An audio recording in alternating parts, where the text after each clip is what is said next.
ओम गणेशाय नमः। आज हम जानेंगे कि एकादशी का व्रत क्यों करना चाहिए और किस किस को ये व्रत रखना चाहिए और इस व्रत का क्या फल होता है। तो आइए शुरू करते हैं। बोलो गणेश भगवान की जय। व्रत रखने से भगवान विष्णु और माता लक्ष्मी की कृपा प्राप्त होती है। उस व्यक्ति को जल्द ही मोक्ष भी प्राप्त होता है। इसीलिए महीने में 2 बार एकादशी आती है। भक्ति और निष्ठा के साथ, नियम और विधि के साथ एकादशी का पालन करना चाहिए।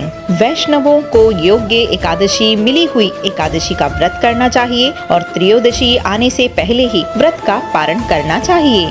एकादशी के दिन व्रतधारी व्यक्ति को गाजर, शलगम, गोभी, पालक इत्यादि का सेवन नहीं करना चाहिए। व्यक्ति को भोजन दशमी को सूर्योदय से पहले ही ग्रहण करना होता है और इसके बाद व्रत शुरू करना होता है और द्वादशी के दिन पारण करने तक यह व्रत चलता है। इस तरह से यह व्रत पूरे 3 दिनों तक चलता है। दशमी की रात से लेकर द्वादशी के सुबह पारण करने तक अन्न ग्रहण नहीं किया जाता। मार्गशीर्ष एकादशी यानी उत्पन्ना एकादशी ऐसी पहली एकादशी है जो कि कार्तिक पूर्णिमा के बाद आती है। एकादशी के सालाना व्रतों की शुरुआत इस दिन से ही करनी चाहिए।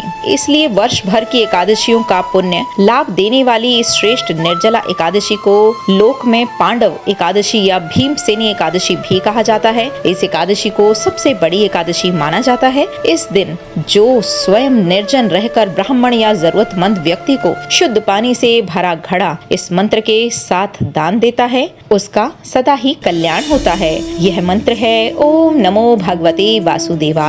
क्या कुंवारी लड़कियों को एकादशी का व्रत रखना चाहिए? कुंवारी लड़कियों को निर्जला एकादशी रखने की आवश्यकता नहीं है। वह निराहार भी व्रत को रख सकती हैं। शादी के बाद वह निर्जला व्रत रखें क्योंकि उनकी शादी नहीं हुई है। मान्यता है कि उत्पन्ना एकादशी का व्रत रखने से व्यक्ति को मृत्यु के बाद वैकुंठ लोक की प्राप्ति होती है। यह व्रत करने से उसके सारे पाप नष्ट हो जाते हैं। इस व्रत को करने वाले भक्त पर भगवान विष्णु की विशेष कृपा होती है।